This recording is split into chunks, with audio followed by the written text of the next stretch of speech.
जैसे सोच वैसे हो। जब सुमांगी ने पहली बार कृष्ण भगवान को देखा था ना, तो उसके माइंड में यही ध्यान आया था कि काश मैं इसको अपना स्तनपान कराती। कृष्ण भगवान से कुछ छुपा नहीं है। उन्होंने जैसे ही आवाज़ सुनी तो उन्होंने उसी टाइम तथास्तु बोल दिया। अब जब उन्होंने सुमांगी के भाई राजा बलि से 3 पग जमीन मांगी और 3 पग से ही उन्होंने पूरा ब्रह्मांड को माप लिया, तो उनके माइंड में क्या ध्यान आया कि काश मैं इनको अपने स्तनों से जहर पिलाती। तो भी कृष्ण भगवान को सुनाई दिया और उन्होंने तथास्तु बोल दिया।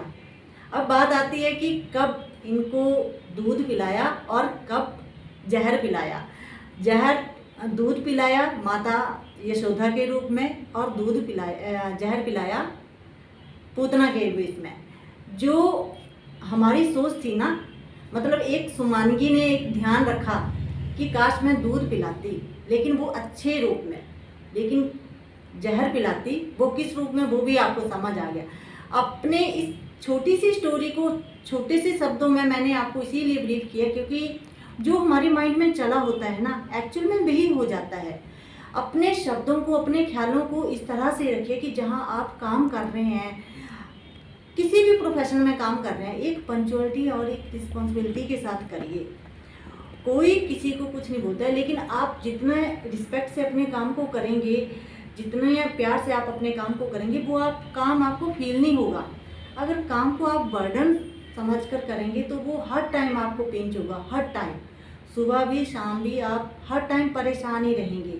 ना उस काम में बरकत होगी, ना हर चीज़ मतलब डिस्टर्ब हो जाती है, क्योंकि हम काम को एक पूजा के रूप में नहीं ले रहे हैं, हम काम को एक बर्डन के रूप में ले रहे हैं। हम एक ड्यूटी पर जा रहे हैं, हमें सैलरी तो मिल ही जानी है, हम उस ख्याल से जा रहे हैं, एक रिस्पॉन्सिबिलिटी के साथ नहीं जा रहे हैं।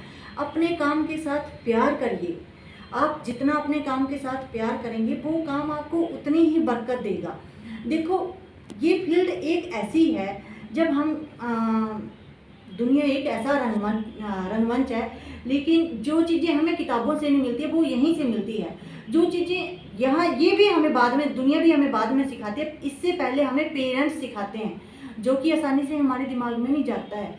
पेरेंट्स हर बात पर हमें सिखाते हैं, तो हम उन चीज़ों को ना इग्नोर करके अपने ही मन से दौड़े होते हैं। लेकिन जब हमें फील्ड में ठोकर लगती है, दुनिया सिखाती है ना, तो हमें संभालने वाला कोई नहीं होता है, सिर्फ पेरेंट्स ही संभालते हैं। अपने काम को प्यार करिए, रिस्पॉन्सिबिलिटी समझिए, पंचुअलिटी समझिए, तभी आप एक सक्सेस पर्सन बन जाएंगे। ज़रूरी नहीं होता है, हम क्यों टाइम वेस्ट करें हर टाइम किसी को क्वेश्चन मार्क करने का। कोशिश करिए अपने शब्दों को, अपने काम को निखारने का। जितना आप अपने शब्दों को, अपने काम को निखारेंगे, उतने ही आप हर जगह डिजर्विंग रहेंगे। अपने काम में भी, जहाँ जिस फील्ड में आप काम कर रहे हैं, वहाँ के सराउंडिंग के लोगों के साथ, अपने घर परिवार में, अपनी रिश्तेदारी में, हर जगह में। Thank you.